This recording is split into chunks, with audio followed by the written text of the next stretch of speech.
Okay, I think we could start, and without further ado, I'm happy to give the floor to Olga Akimova. She is an adjunct professor of the Department of English Language at Moscow State University Business School. So, Olga, the floor is yours.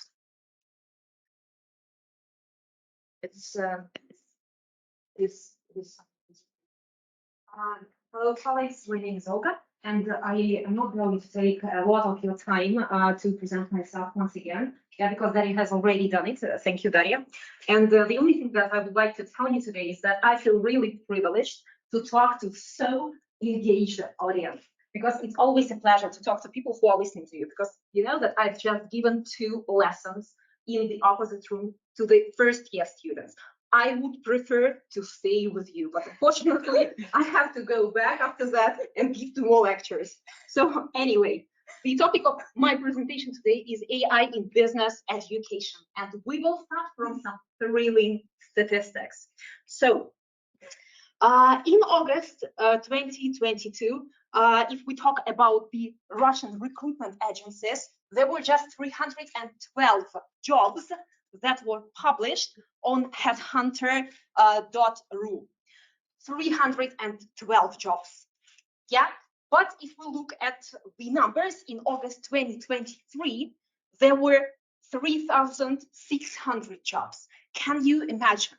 It's a 10% increase in the number of jobs in just a year. And it was not the peak of AI in Russia, because the peak began somewhere in September. So I was, of course, curious, what was this sphere which wanted their employers to know AI most of all? And of course, I thought that it is going to be, or it would be IT. But basically, that was business services, mainly business and everything connected with them. So 30% of all these jobs, they were published in the sector connected with business services.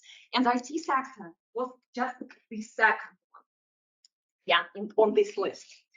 That's why it's so important nowadays to equip the students with the knowledge of AI, because the need for these skills and mastery of AI, it progresses, yeah, at a breakneck speed. So after that, I decided to look into the research. Basically, this is a European research on how AI is used at universities. And if we talk about the faculty members in London, according to the research data, it was proved that only 22% of the faculty, the teachers, yeah, only 22% of them use AI. And mainly they use AI in preparing for the lessons. And if we talk about the students, and UK students in particular, 53% of students use AI to generate material for work that they would be marked on. So the discrepancy is higher than half, right? So at the very same time, only 5% of students admitted to copying and pasting unedited AI-generated work. So if we talk about my own experience, I would say that the students hide some facts, because not long ago, I had a course, and this course was on critical thinking. One of the tasks that was given to the students, so I allowed them using artificial intelligence. But the point is, they were supposed to somehow adapt it to the necessary standard, yeah? What I found out was that 70% of the students didn't do anything with that. They just copied and pasted it, and that's it. So all others, 30%, they did their work at a very good level, but 7% did what only 5% of them admitted to. So these are the findings of the research from London, but 2 days ago, Yandex published the findings of their own research, and it is called Neurostat. So you can look for the results of the research. And Yandex basically gave pretty much the same results. So if we look at the people from 18 up to 24, 57% of them admitted using AI in different tasks. And if we look at the people of a slightly older age, for example, 45 to 54, only 29% of them use AI. So what does it tell us?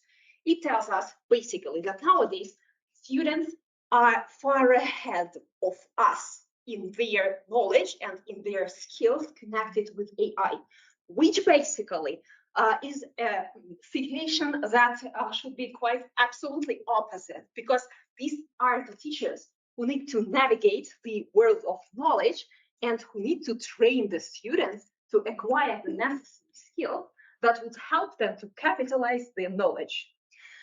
So, how do students use AI? This is a second good question. The majority of them know the tools such as ChatGPT, Midjourney, different AI chatbots, and their free analogs. And the point is that they know them, but they can't use them properly because they can't maximize the benefits that AI tools can provide them with. So learners are unfamiliar with most benefits of AI tools.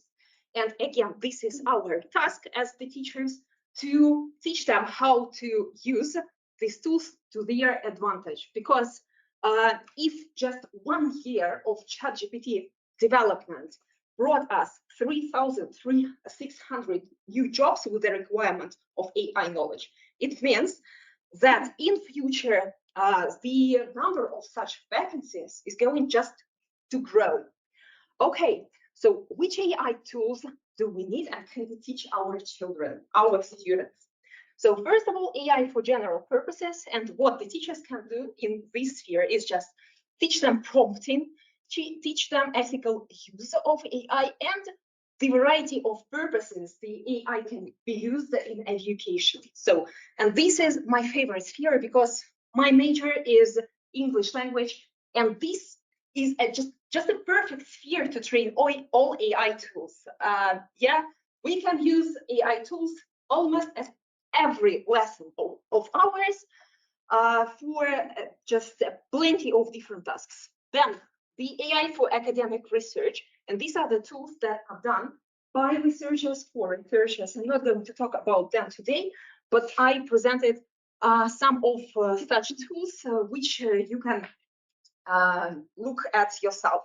And we will focus today on AI for particular business spheres, such AI tools that help us to generate ideas, to do the market research, and to interact with the stakeholders. So I knew that we would have not much time, and I don't have any equipment here that can help me to show you how exactly these tools are used. That's why I recorded a small video, and this you can see it yourself, but I'm going to show it here right now. So I will demonstrate some of the tools that can help the students use AI in business classes. The video is going to last for about 7 minutes, but we will still be within the frameworks of our presentation. So I'm going to start the video right now. And I put a social media for designers or unique interior to connect with artists. And you press the button to generate SWOT analysis. What you've got are some results with strengths, weaknesses, opportunities, and threats. How can the tool be used? The students can analyze the business themselves and after that compare their SWOT with the SWOT done by AI. Or you can try and put to testing the already existing business and again compare the results that were prepared by the students and by the machine and reveal probably something that was not so evident for them. The next tool is Venture's AI. Venture's AI produces even more in-depth research. What I did was putting the same description of the same company. And what the tool gives you, it gives you an in-depth analysis together with the industry insight, the SWOT analysis itself, fast-sell analysis, then Porter's 5 forces analysis, customer actors, transformation process worldview, and owners plus environmental constraints analysis. The business strategies that take into account all the points that were analyzed previously. Then the business frameworks, the requirement analysis, revenue streams, marketing strategy, even some examples of the slogans and tweets, plus marketing channels, and how what else you can add to the idea to make it even more competitive. For example, this one offers you to integrate AR and VR technology for virtual design experiences. A very detailed analysis, and again, a human being, it will take hours or weeks on end to generate such kind of analysis. And by the way, it's a pretty sensible one. Yeah, so the students can first of all look at some points that they haven't considered before. Plus, again, they can compete with the artificial intelligence, or you can show them this tool and create the definite materials or certain materials for your own lessons. The next point is user persona. So we've got the same description, social media app for designers of unique interior to connect with others. And we generate new user persona. Yeah, and what we've got, artificial intelligence gave us Sarah Miller, who's 32, she's female from New York, married with one child, and she's interior designer. So artificial intelligence describes the bio of the persona, then motivations, goals, pains, and two more things, devices and brand affiliations. This is important for you to think about the partners who you are going to attract to the application. And the point is that this application shows what exactly you need to put on the list. Again, you can generate as many user personas as you want. One more perfect tool for the teachers is Magic Skull. It has plenty of tools. You can see now it has, I think, over 50 different tools, and they work with different tasks for science, for art lessons, for language lessons, math, everything you want. So I particularly like two tools. The first one is Talk Questions, depth of knowledge questions. So you write a topic that you want to consider, and after that press the button generate, and you are given the questions that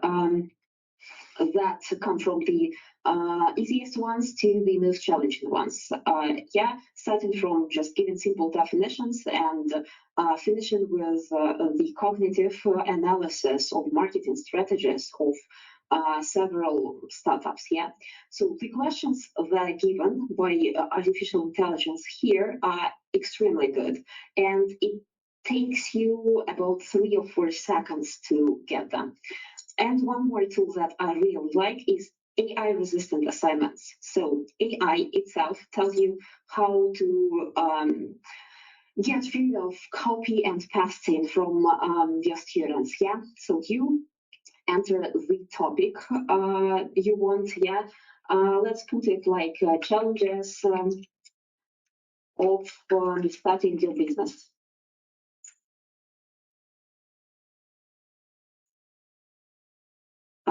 Quite a broad topic, and we just press a button again, and it will give you 3 different ideas, or sometimes 2 different ideas on how to reformulate the task and make it more resistant for artificial intelligence. So you can Choose any of them. Discuss the challenges entrepreneurs face when starting their own business. Analyze, and you need to update this segment. Analyze and evaluate the specific legal and financial obstacles encountered by entrepreneurs in the initial phase of establishing a business, citing real-world examples to support your point. Artificial intelligence, especially the free versions such as GPT 3.5, they are not very good at this thing at comparing the numbers, statistics, and giving real-world examples. Or you can choose the second option. List the steps involved in starting a business and briefly explain each step with the updated assignment description. So develop a comprehensive strategic plan for launching a new business venture, outlining key milestones, potential risks, and contingency measures to address unforeseen challenges. So you can choose any of them. And the point is that this tool helps you to overcome the pitfalls that will help the students to just simply copy and paste the answer from the same artificial intelligence. And it has a perfect option, which is called Magic Student. Right now, I don't have enough time to talk about it, but it's extremely interesting, and it allows controlled practice of artificial intelligence by students. And you are the person who controls it, because you get all the search results and all the inquiries that are put by students while working. So that's it right now, and we are going to continue. So that was just a glimpse into the possible use of different AI tools. So we are going to finish, but before we finish, I just wanted to show you how exactly we, the English language teachers, use AI during our lesson. And this is an example of a task. So we gave the following tasks to the students. We asked one of the students to select a painting by a famous artist and to describe it orally while making an audio recording. It's quite easy to do it because they've got the mobiles with them always, 100% of time. So they create a recording and they can send it either to the platform that we use, and this is Microsoft Teams, or they can send it to the Telegram group if you have the group.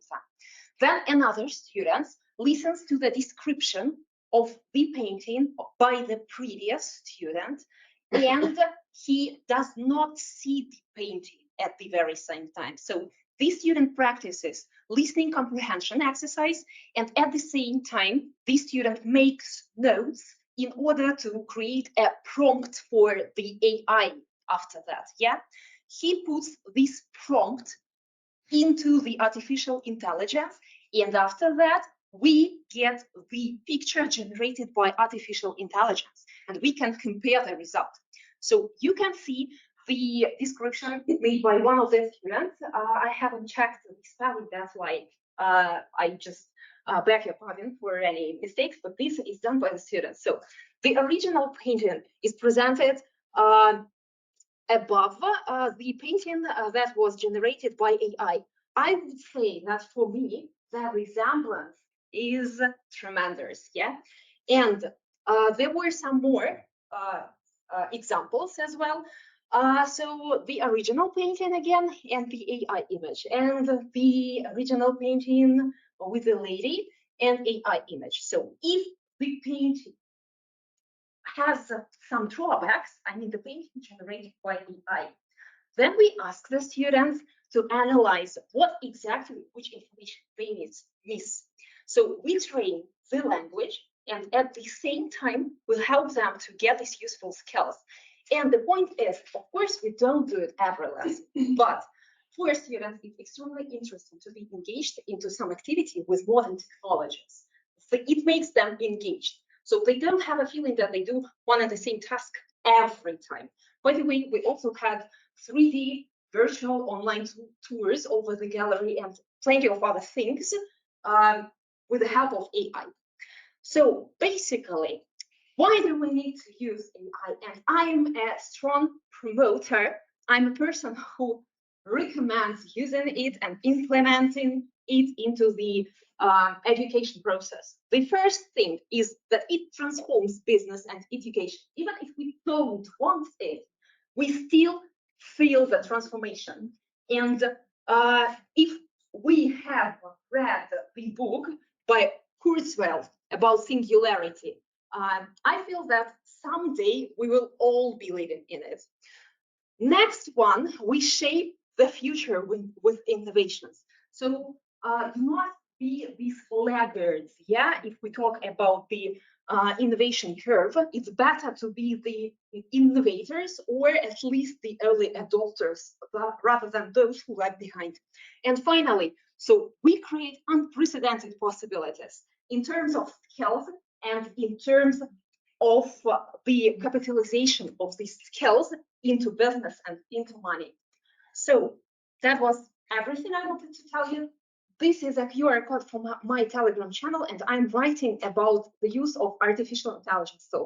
So the channel is in Russian. That's why I don't think that it will be of great use for our colleagues from India, but still, if you are a Russian teacher, you can join the channel and check for other tools that can be helpful for you. That's it for today. Thank you very much for listening to me, and now I'm ready to answer all the possible questions that you have. Thank you. Thank you. May I ask the first question? Yes, those AI tools that you introduced during your presentations, are they available for free? Yes, all the tools that I'm writing about in my channel and that the ones that I show to you, they are completely free. They've got, of course, as usual, the tariffs that are available for subscription, but they have the free version. And for example, the second tool, Ventures AI, with the detailed business plan and market research analysis, it allows two such market research stuff, analysis a month free of charge. 2 months ago, they allowed 10, but now they are not that generous, but still it will be enough for you as a teacher and for the students to use this tool, because I don't think that we always need this, the tools like that. Have I answered your question? Yeah, thank you so much. And also another question, like I really like this idea about AI resistance exercises. I just trying to understand like how often you think those platforms that are offering such exercises or tools, how often they should be updated in order to keep up with the development of the AI, so that give us a chance to cheat it. Because as far as I understand, like the more often you ask the questions to these AI systems, the cleverer it becomes. So does it still helpful like this using these tools, or is it becoming like less and less complicated to reformulate the task in a way that it would be still like more challenging for a student? Okay, thank you. I got your question. So the thing is that if you paid attention, it does not give you the certain exercise that a student should create, should write. It gives you the idea of how you can transform the topic. Because right now, if we talk about nowadays situation, these tools, the latest versions, they are better, of course. Today, the best one is Claude Optimus, I think, not even ChatGPT-4. But the point is, they are not very good at comparing and doing the analysis of exact data if the students don't know how to do it. Of course, if they know, then it will be easier for them. But then they should feed this language model with the data that it should process. If they don't do it and just use the prompt, it will give them not a very good result. And believe me, I've had the experience, and I can just talk about from the first hand, so to say. They do not think about how to put the task on the tool. That's why the more practical the task is going to be, the less are the opportunities that students will just copy and paste the information. Or you will, at least, the helpful thing is that you will see it from the very beginning. Okay, I see it now. Okay, thank you so much. One more question, permitted. Were you thinking already about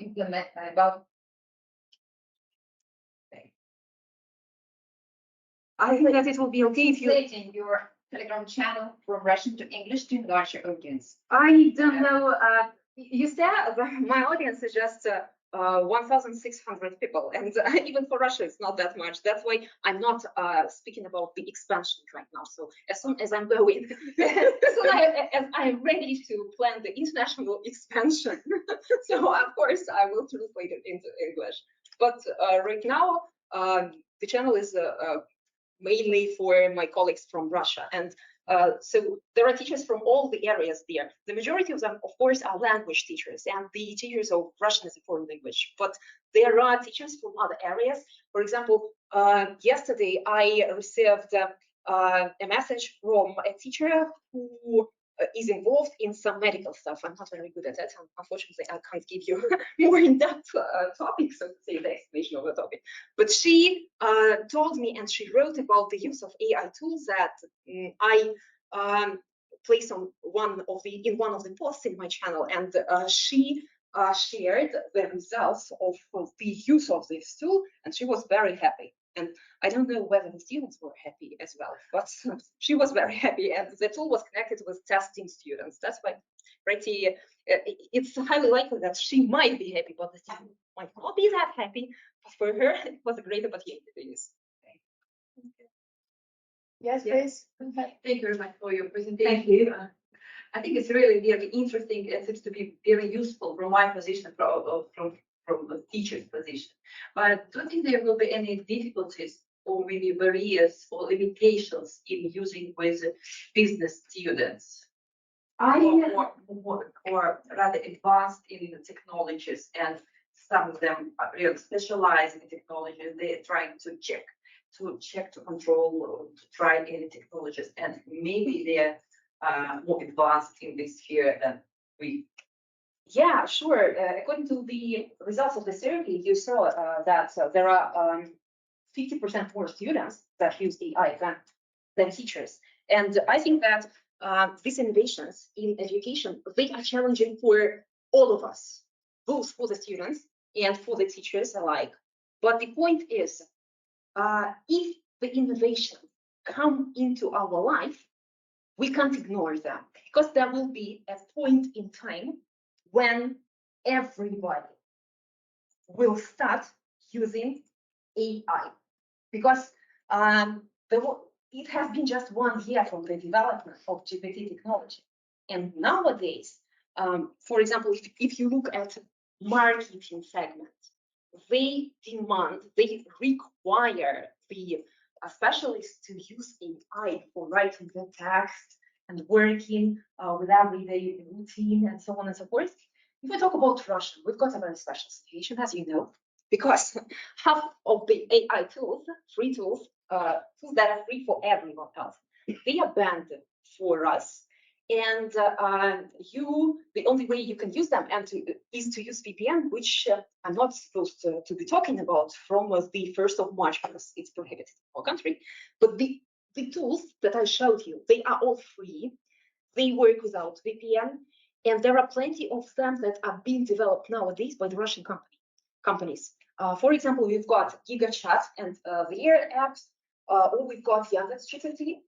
Of course, I don't want to say to sound negative, but if we compare these language models and let's say ChatGPT, it's the same as if you compare the first year student with the rector of the university, but still they are developed. And the point is that I do believe that these AI experiences, they have plenty of opportunities and probably plenty of things that we can't even imagine right now. Because 2 years ago, I could not imagine getting such a report in just 3 seconds. Now I've got it. And the point is that if you work in business, and if you know about such opportunities, you've got competitive advantage, because you can check your idea using all the ways that are available for you. If you don't know about it, you will spend your time, your money for the specialists, and sometimes time is not the same. It does not relevant, does not total the amount of money that you spend. That's why it seems to me that sooner or later, we will all be living in singularity, And the question is when we are going to start it. So you can do it. It's a difficult question, but I think that if the technologies are going to continue developing the same way, then we will just have no choice. Just as it was before the pandemic. So we had to adapt to blended learning. Those who could not, they suffered a lot.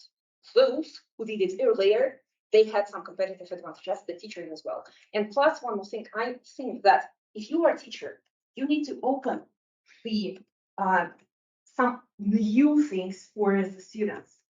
Of course, we've got peer-to-peer mentoring of some kind, but it's going to be strange if your students are going to teach you everything at all.